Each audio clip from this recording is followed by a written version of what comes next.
What's up, guys? Welcome to Daily Dose of Reddit. This is your host, Zach, and today's subreddit is r/EntitledParents. This story's called Relatives Invited for Dinner Assume They're Staying the Night. My dad is the only member of my family with whom I have a close relationship, as he is the only one who accepts my choice to remain child-free and focus on my career and travel. As for my stepmom, stepbrother and his wife, uncles, aunts, and cousins, all of them have given me hell for my lifestyle. I'm now in my mid-30s, and ever since I entered my late 20s, they began badgering me to get married, preferably to a man my father chooses for me. I'm Indian, so you can imagine how this goes. I got the usual BS bingos, such as, "Who will take care of you when you're old? You're selfish for only thinking about yourself. You need to marry and breed because that's what women do." Around 4 years ago, I finally got sick and tired of them and decided to ignore their calls and texts.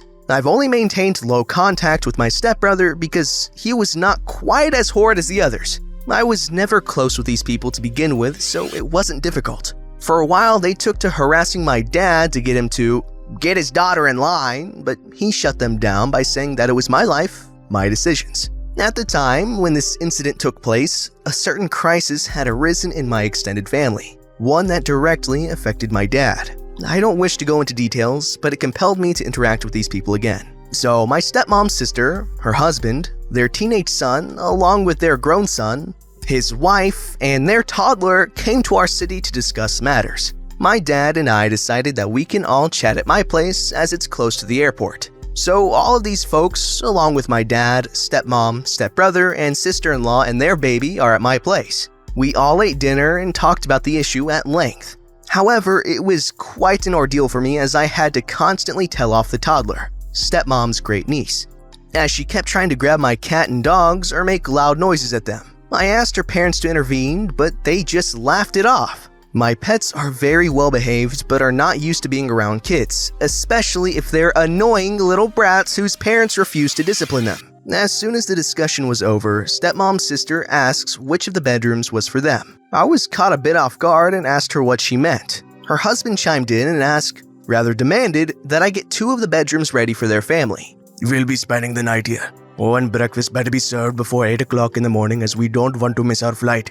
He said this with the matter-of-factness of a seasoned parasite. This was my breaking point. Not once had I indicated that they would be staying in my house. I just offered to host them for dinner once. That's it. Even my dad was shocked. I told them very bluntly that I'm not particularly fond of their family and do not feel comfortable letting them spend the night. Also, how the heck did they get this ridiculous idea anyway? Now, my stepmom flared up. She no longer speaks to me directly, so she began asking my dad why his daughter could not put up family members in her home for one night.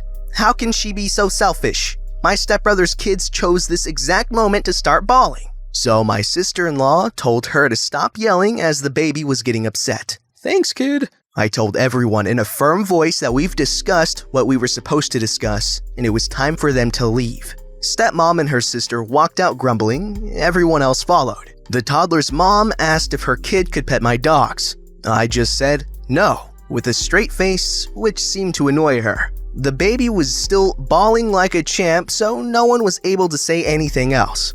I never even wanted these people in my home to begin with, so letting them spend the night was obviously out of the question. If they had asked beforehand and asked politely, then I would have considered it. But I refuse to be a doormat for poop shoots who can't keep their entitlement in check. This Redditor is a strong, independent woman and she needs no children. Besides, dogs and cat are quite a handful. But in all seriousness, I 100% see where she's coming from. Again, unintentionally relating to this story, brown parents can be so overbearing and so entitled, as many parents are, but still, I can really attest to this story. But yeah, good on her for standing up for herself and what she wants with her life, which can be really hard when everyone around you is like, "What? No!" This story's called The Tale of 2 Kids, 2 Parents, Dungeons & Dragons, and a Game Store. Long one. Prepare yourselves. Once upon a time, there is a game store. Every Wednesday, this game store hosts Adventurer League, where players looking to play D&D will get placed in one of the few existing groups consisting of a bunch of strangers. Those who are familiar with D&D would know the age-old dilemma of too many players, not enough dungeon masters. This is especially true with one certain group consisting of the Dungeon Master, the Quiet Girl, Steve the Town Guard, Tweedledee and Tweedledum, me, Good Parent and Good Kid. This group already had 7 players, a number which would make most balk, but this Dungeon Master was a trooper. Now, Good Kid is young enough that he didn't always get the nuances of playing with more mature people. Tweedledee and Dum were in middle school, but they were also mature enough to understand that playing with kids is very different from playing with adults and acted appropriately in a non-disruptive manner. Good Kid has his moments, but Good Parent was always there to rein him in and calm him. You know, like an actual parent. Good Parent would also make Good Kid read the game rules and adhere to them instead of letting him play however he wanted. You know, like an actual parent. Sometimes he would also talk to Good Kid about the do's and don'ts of role-playing and how to not annoy everyone around you. You know, like an actual parent. For months, this group was cruising along in harmony until one day when the Entitled Parent and Entitled Kid attacked. This large group of 7 players and 1 Dungeon Master was suddenly saddled with an 8th player, Entitled Kid. Entitled Kid, who has never played, is unfamiliar with the rules, and is even younger than Good Kid. "It's just for now until we can find him a better group," says the store clerk. "I mean, you have a Good Kid and Tweedledee and Tweedledum who are kids. Surely one more won't hurt." "No worries," says the Dungeon Master. "I'm fine DMing for large groups. I suppose this will be okay." "Yeah," agreed poor, naive me. "I'm always happy to introduce new players to D&D. He's a bright kid," says Entitled Parent. "He picks things up really fast. He'll learn the game and the rules in no time." And then she leaves her 7 to 8-year-old kid in a store with a bunch of strangers for 3 hours. Spoiler alert, Entitled Kid did not learn about the game and rules in no time. At the end of Entitled Kid's first session, it became painfully apparent that his age or his status of a newbie was not the issue. No, he would not sit down and listen when the group tried to explain the rules to him. He would climb on top of a stack of chairs and stand on them. He would talk non-stop about the most random things that were not D&D related and seriously distract the group, all who are trying to play.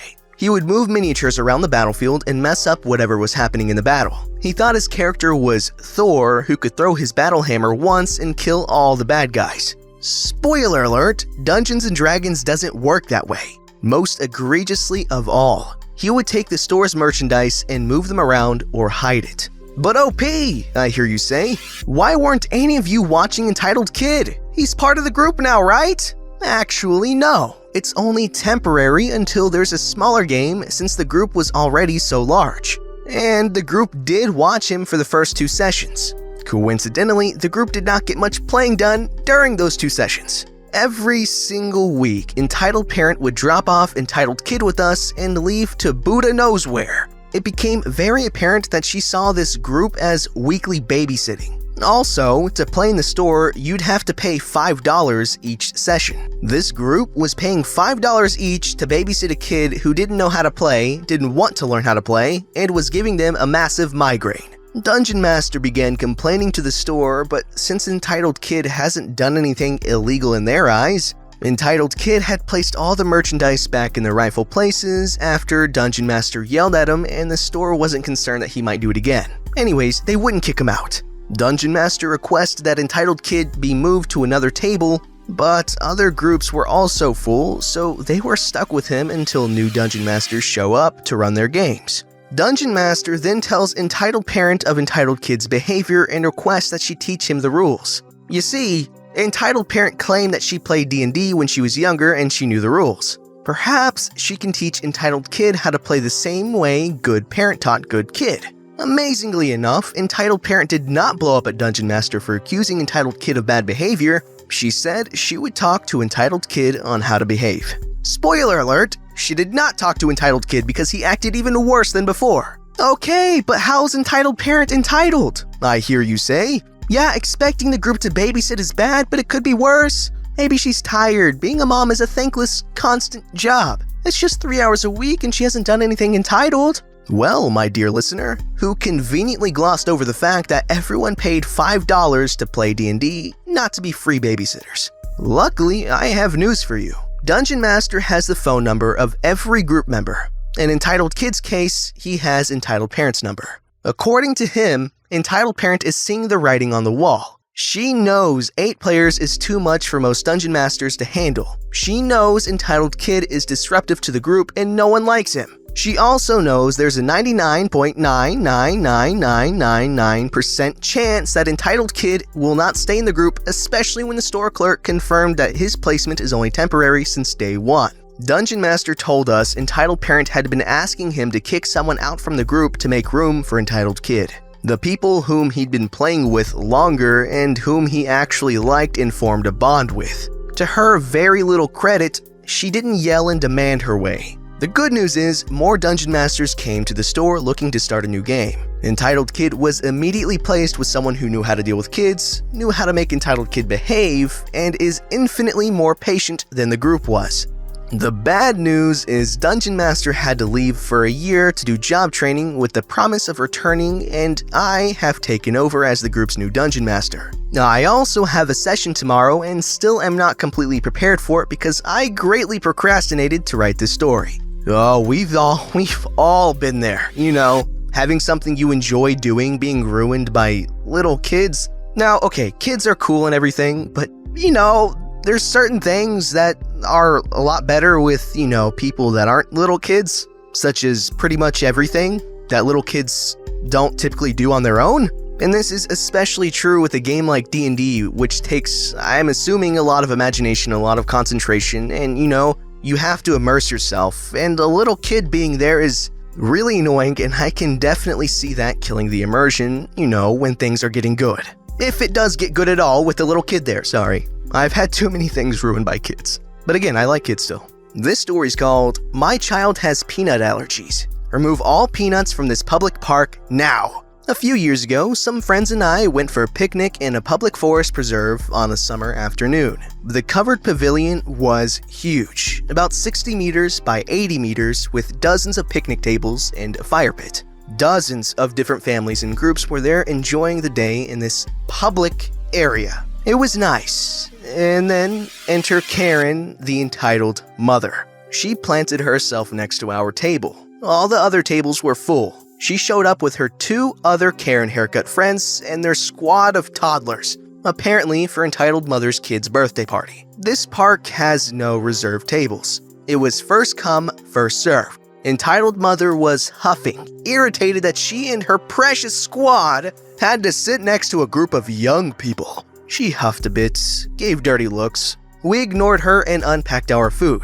All was well until I opened a bag of peanuts. We were watching baseball on a laptop.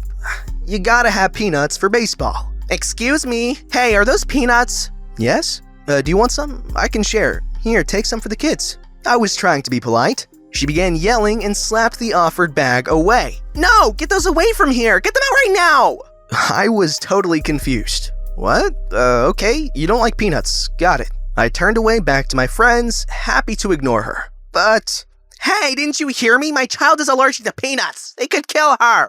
At this point, my friends were ready to tell her off, but I'm more diplomatic.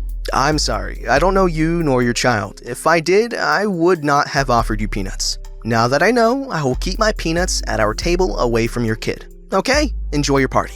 With that polite de-escalation, I returned to my baseball game and everyone had a great day. No, of course not. Entitled mom grabs me by the shoulder. Listen, you are threatening the life of my child. You have been told that there is an allergic child in this pavilion. The law says you must remove these peanuts from the park. Now. At this point, I was in shock. A peanut law? My friend extricated me from her grasp. We can eat whatever we want. It's a public park. If you don't like what we are eating, go sit somewhere else. We have the allergies, so we have the right of way. That's the law. If you don't take those peanuts out of here, I'm calling the police. At this point, her Karens clucked in support. I told my friends to ignore her. They all started eating my peanuts loudly and defiantly. I was careful to make sure all the shells stayed in our trash bag though. I didn't actually want to hurt the kid, of course. Things quieted down, but 30 minutes later, she did it. A forest preserve policeman pulled up. Entitled mother accosted him.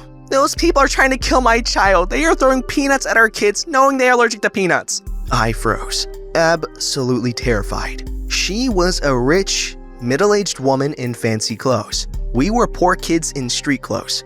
I feared the policeman would side with her. My friends broke out in angry protest. Luckily, the dozen other families around us were sick of entitled mothers ranting.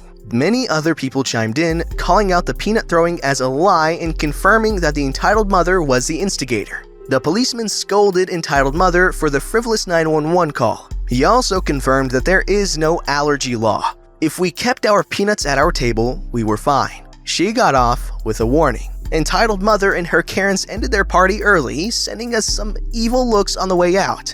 We enjoyed our peanuts, beer, and baseball the rest of the day. Picnic. Cool. Park. Cool. Pavilion. Cool. Good time. Peanuts. Also cool. Baseball on a laptop? Who goes to the park to watch baseball on a laptop? What? This story's called Entitled Mom Tries to Take My Holiday Time. This story happened a couple of years ago, and while not amazing, I found it kinda satisfying. The entitled mother was a coworker and was generally really nice, though she was a gossip and crap stirrer. Anyway, she had worked at the company for a few years before I started, so she had seniority over me. We were both part-time. Anyway, the assistant manager and I became really good friends and we decided to go traveling overseas together. For whatever reason, we decided that around September was the best time for both of us to go, which happened to coincide with a 2-week school holiday in my country. We both asked our manager and head office if it would be okay for 2 people to be gone at the same time. We formally applied like 2 months before the date and were officially approved. When entitled mom found out, she was urinated. For the last 5 or so years, she had been working there and had been taking every school holiday off to be with her kids. So she assumed that we would be denied our time off because we couldn't have 3 people out of the store at once. She came up to both me and our assistant manager on separate shifts and would talk to us about our trip. She asked me what date we had picked, and when I told her, she informed me that it was really unfortunate, but that was the school holidays and she would be taking that time off to take her kids to the beach, and that she was sorry we'd have to change our plans. I can't remember what she said to our assistant manager, but I think it was similar. We were both confused and upset, thinking that something must have happened and our manager changed her mind. We obviously asked the manager and she got really angry. Our manager is a fiery Portuguese woman who everyone equal parts loves and fears. You don't mess with her. She ripped the entitled mother a new one. Told her how disrespectful she was for trying to go behind her back, that she wasn't entitled to have every school holiday off and only did because manager was kind enough to approve it, and that she wasn't the only one working there who was a mother who would have loved to have that time off to be with her kids. Entitled mother tried to argue back that her and her family had already paid for the vacation house, but manager shut her down, saying it wasn't her problem that they already rented somewhere without applying and being approved for time off. I can't recall the particulars, but I remember that with her shifts, she still would have been able to attend 4 to 5 out of the 7 days they had booked. She just would have to leave later and meet her family at the beach. Well, that wasn't good enough for her. She ended up quitting her job over it. I still saw her from time to time.